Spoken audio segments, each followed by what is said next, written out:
What's up, Internet? This is Rambling Josh, and you're watching another episode of Let's Play Final Fantasy X. Since last time, I managed to get auto protect for Riku and Waka, and I made my way back to the inside of Sin. The way that I got auto protect for these two is for auto protect you need, I think, 70 is. I can't remember if it's 70 or 80 light curtains. And I got those by killing it's a species creation by the name of Fafnir. And if you kill them, they drop 20 light curtains. And if you overkill it, you get 40 light curtains.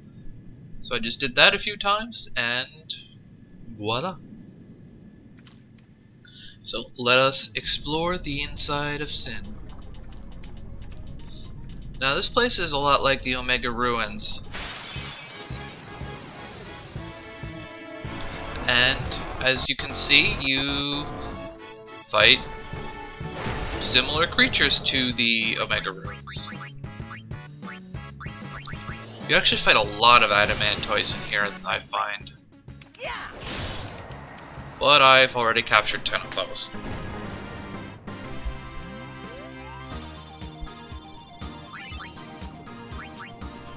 But the mini-map for this area doesn't come filled out like the Omega Ruins.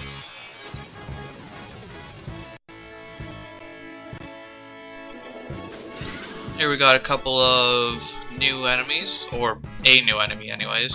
We fought these guys before.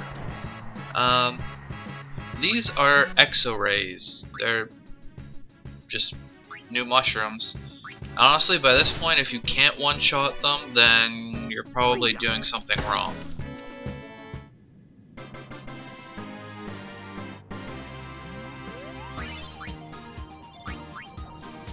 So the map up to here has already been discovered, and that's just because I felt like walking around a little bit in the between episode times. Not for any particular reason, I just felt like it. So let's explore this direction a little bit. There's a waterfall here with a treasure chest on the top of it, but we can't get to that quite yet.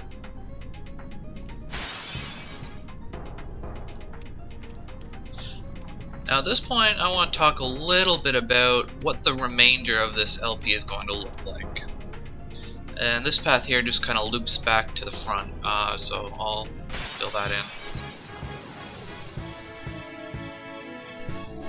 Oh, I've actually got an enemy here that I've killed plenty of already, but I don't think I've shown them on screen. These are Geminis. And they aren't really that challenging, honestly. They have a tendency of like blocking stuff with their weapon, which they are trying to make a liar out of me by not doing now. But there. Even though I still did 9,999 damage. And they always come together. There's two of them, and even though they have the same names, they're actually considered different monsters. So for catching purposes, you have to catch 10 of both of them. The best way to tell them apart is one of them is blue and has a sword, and the other one is yellow and has a mace type thing. So, like I was saying, the rest of this LP, this is obviously the final dungeon. So the next few episodes are going to be spent finishing off this place.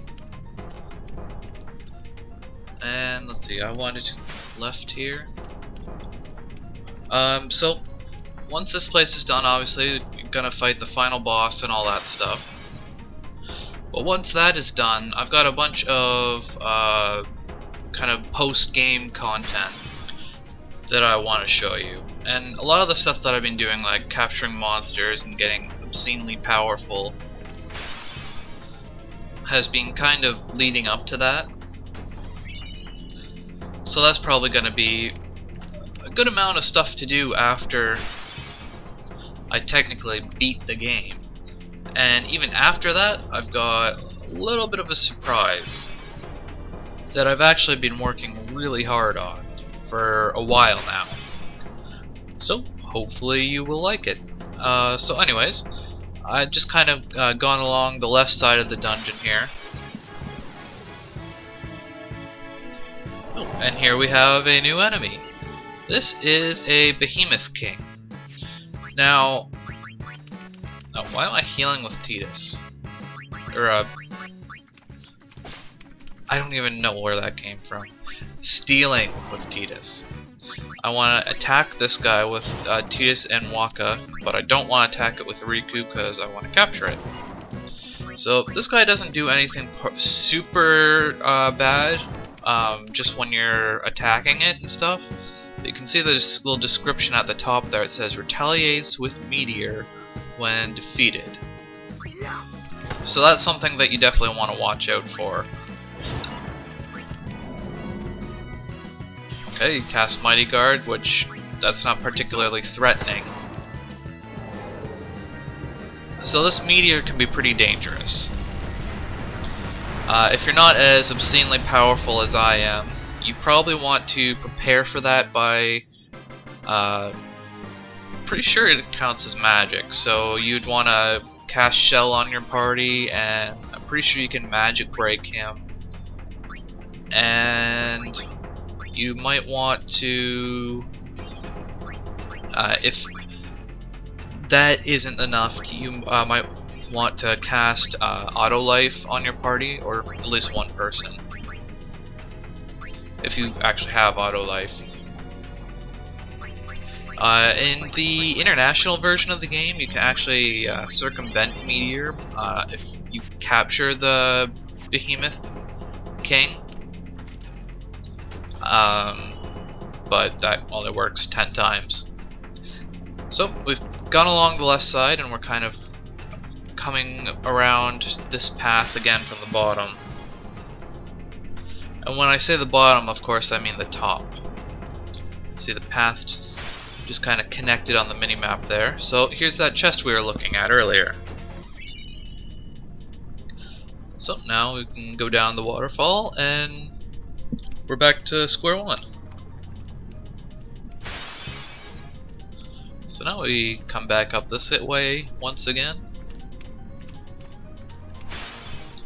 And now well, I'd like to go this way, but there's another waterfall here blocking my path.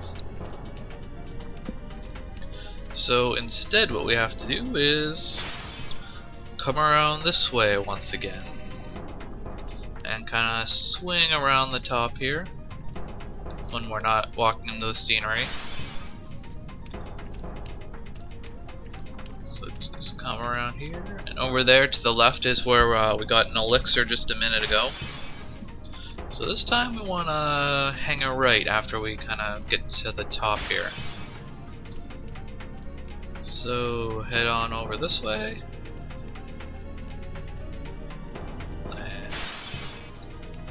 And we got another intersection here. This path to the right here, this leads to the exit, but I don't want to go that way quite yet. So instead, let's explore the other spots. Down this corner we find a level 3 key sphere. And if we loop around here and come down a bit, and here we see the chest we saw earlier at the top of the waterfall here. So now let us head towards the exit.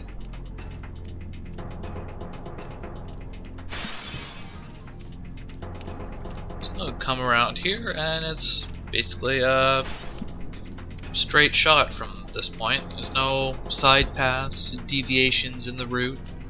There's no treasure. Which, I mean, kinda sucks. I mean, I like treasure. So, hit up the save sphere.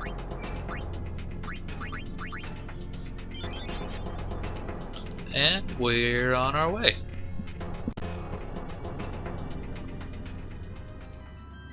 heck is this? No. No. No. Don't you ever give Why up? are you here? Sin has chosen me. How did you I am even get part in of here? sin. I am one with sin forever. Immortal. Sin just absorbed you. I will learn to control it from within. Sin absorbed I him. have all the time in the world. Since you were gracious enough to dispose of Unaleska, the only means of destroying sin is forever gone. Now nothing can stop us. Yeah. Can we kill you By now? all means, Please? try. You should thank me. Your death means your father's life. I think we've established that we don't really care a whole lot about that by this point.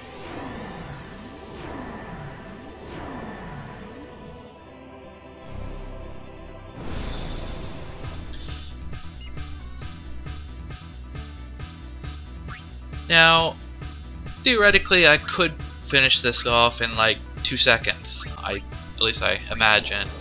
But I'll spend a little time, at least, explaining how this fight works, if for no other reason than because the music is awesome. So this is Seymour Omnis. And, yeah. As the description says, behind him there are these things called the Mortiphasms or something, and these determine what abilities he will use. You see right now, the little orbs that are all pointing towards him are all red, and so he absorbs fire and is weak to ice.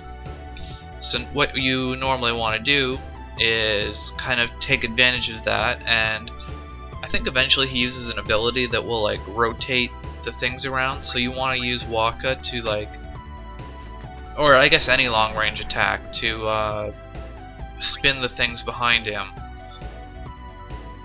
and kind of use that to force him to use a specific element, so that A, you can protect against it if you need to by using like Null Blaze or something, and B, use the appropriate spell of the opposite element to exploit his weakness.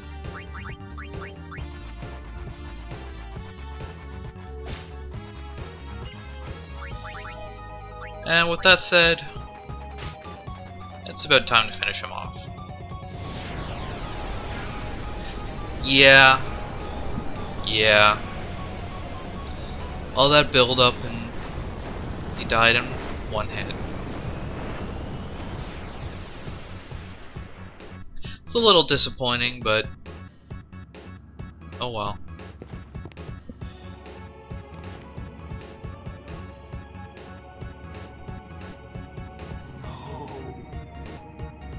Now, Yuna, send him. Right. Now, finally. If only we could have sent him like 50 hours ago. Although I suppose if that was the case, we never would have heard the awesome music. So, it is you, after all, who will send me. Yeah, But pretty even much. after I am gone, Spira's sorrow will prevail.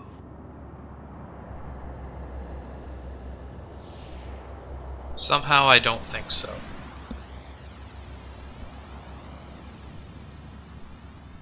Sin will be right behind you.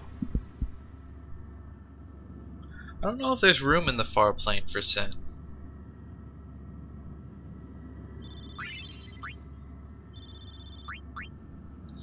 And with that,